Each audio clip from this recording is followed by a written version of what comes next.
Price Lord. ஆண்டவருடைய நாமம் மகிமைப்படட்டும். இந்த நாளிலும் கர்த்தருடைய வார்த்தையை தியானிப்போம். கர்த்தர் நமக்கு உதவி செய்வாராக.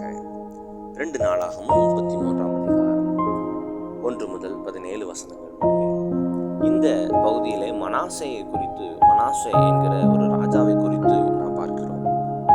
இந்த ராஜா தேவனுக்கு விரோதமாக பல காரியங்களை செய்து கொண்டிருக்கிறார்.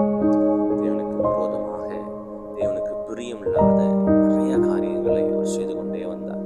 விக்கிரக தோப்புகளை செய்வது, விக்கிரகங்களை நாட்டுவது, அநேக தேவனுக்கு பிரியமில்லாத, தேவனுக்கு கோபம் ஊட்டினார் என்று சொல்லி நம்ம வாசிக்க முடியும்.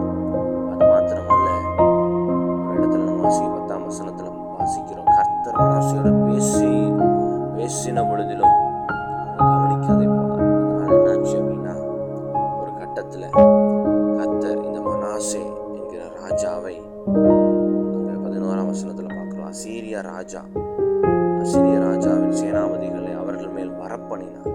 அவர்கள் மனாசேயை முச்சடிகளில் பிடித்து 2 வெண்கல சங்கிலியால் அவனை கட்டி பாபிலோனுக்கு கொண்டு போனார்கள்.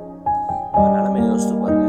பெரிய ராஜாவா இருந்த ஒருவன் இப்பொழுது சத்துருக்களின் கையில் ஒப்பு கொடுக்கப்பட்ட ஒரு நிலைமையில இருக்கிறான்.